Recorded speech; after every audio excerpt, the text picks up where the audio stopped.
nous voici donc rendu au point 3, c'est-à-dire vous apprendrez également les bonnes pratiques pour utiliser ChatGPT de façon responsable, sécuritaire et éthique. Parce que oui, l'IA c'est puissant, mais il faut savoir l'utiliser avec discernement.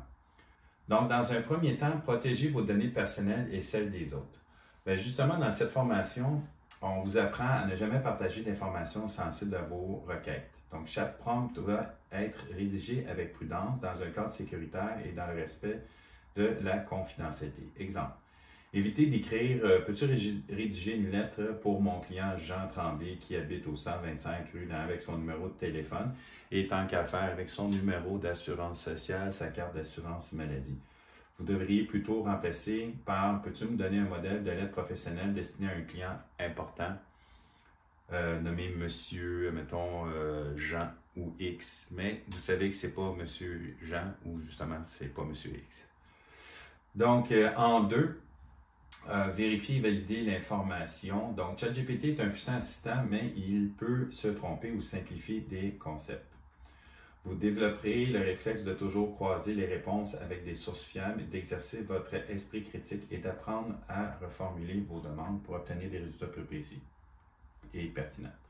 Donc, exemple, si ChatGPT vous donne une date pour un événement historique ou un fait scientifique, prenez l'habitude de vérifier sur un site reconnu ou dans une encyclopédie fiable avant de l'utiliser dans un travail ou un document officiel. Bon, ce qui est le fun, c'est que vous avez toujours, dépendamment avec lequel des modèles vous travaillez, naturellement avec le modèle, avec ChatGPT+, c'est le modèle payant $20 US, mais souvent on cite la source. Donc, lorsque votre prompt est conséquent de dire, bon, je veux savoir, mettons, vous dites, bon, en quelle année Paris a connu sa révolution, quel en était le roi à l'époque en France, en Angleterre, qui était le roi en Angleterre. Ben justement, ils vont vous nommer des noms, mais souvent ça va être soit relié à Wikipédia ou un truc comme ça. Donc, on va citer les sources. Et je vous invite à valider en allant aux sources aussi. Donc, en 3, identifier et gérer les biais de l'intelligence artificielle.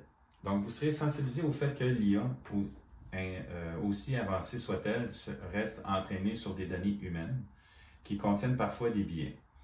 Nous vous apprendrons à les reconnaître et à les éviter afin de ne pas propager d'informations inexactes ou partiales dans vos projets. Donc, exemple, si vous posez la question « Quel est le meilleur métier au monde? » Bien, ChatGPT pourrait donner une réponse subjective ou influencée par les données sur lesquelles il a été entraîné. Il faut comprendre que la réponse n'est ni absolue ni universelle et toujours nuancée selon le contexte culturel et individuel. Et je vous dirais, suivant l'habitude des recherches que vous faites. Donc, si vous faites autour de la coiffure, bien, peut-être on va vous dire, ben, moi, avec ce que je connais de toi, le meilleur métier du monde, c'est la coiffure. Donc, en 4, respecter des principes éthiques fondamentaux. Donc, utiliser ChatGPT, c'est aussi faire preuve de responsabilité. Nous insisterons sur l'importance d'éviter toute utilisation abusive ou dangereuse de l'outil et de respecter des valeurs telles que la bienveillance, la légalité et l'intégrité dans toutes vos interactions. Donc, exemple, ne jamais utiliser ChatGPT pour rédiger des contenus incitant à la haine, à la violence ou pour contourner la loi, comme demander « donne-moi la méthode pour pirater un compte ». ChatGPT refusera ces demandes, mais vous apprendrez aussi à ne jamais tenter ce genre de requête. Parce que probablement, vous allez avoir des messages qui, à un moment donné, peuvent vous indiquer de dire « si vous continuez ainsi, votre compte sera suspendu ». Donc, courez pas après les problèmes, comme on dit, courez pas après les troubles en bon québécois. S'il vous plaît, demandez pas « Ah, je veux faire une bombe, je veux tuer des gens ». C'est des conneries. Il faut pas faire ces conneries-là.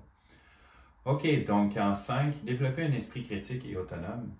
Ici, on vous invite à maîtriser ChatGPT. Ce n'est pas uniquement savoir comment obtenir des réponses, mais aussi comprendre pourquoi certaines réponses sont données et quand il est nécessaire de les remettre en question. Vous apprendrez à ajuster vos stratégies d'utilisation selon le contexte et à évaluer la fiabilité des résultats. Exemple, si ChatGPT vous propose un plan marketing en 10 étapes, posez la question « Est-ce applicable à mon secteur, à ma clientèle? Dois-je adopter certaines étapes? » Cet esprit critique fait partie de la maîtrise de l'outil, puis en même temps de préciser vos réponses. Donc, en 6, transmettre et partager ces bonnes pratiques autour de vous. À terme, vous ne serez pas seulement utilisateur de ChatGPT, mais aussi un ambassadeur d'une utilisation responsable, éthique et éthique de l'intelligence artificielle. Vous serez en mesure d'accompagner vos proches et vos collègues de partager ces principes dans vos milieux professionnels et personnels. Exemple, lorsqu'un collègue vous dit « ChatGPT a écrit ça pour moi, je peux l'utiliser sans vérifier ». Vous serez capable de lui réexpliquer pourquoi il est toujours important de relire, valider et adapter le contenu pour éviter toute erreur ou mauvaise utilisation. Donc, en résumé, l'intelligence artificielle est une puissance extraordinaire au service de l'humain, on sait ça, mais cette puissance exige discernement, rigueur et responsabilité.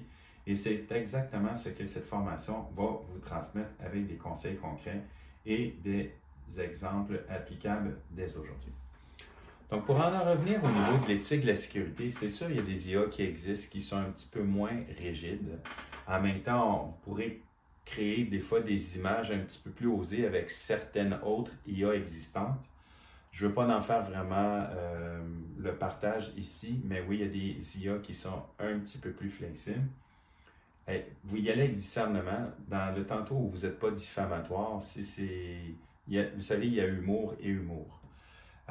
Mais en ce qui concerne ChatGPT, éthiquement parlant, vous ne pouvez pas faire évidemment des conneries avec cette IA.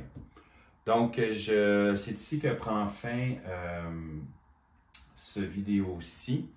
Et là, je vais probablement vous faire un petit topo concernant les autres sections. On a décidément passé à travers la section 1 de la formation dite écrite, mais là, je vais vous expliquer pourquoi le reste des sections oui, je ne peux pas faire des vidéos et des vidéos et des vidéos, parce qu'il faut comprendre qu'une formation qui se dit d'être écrite n'est pas nécessairement faite pour être présentée en vidéo.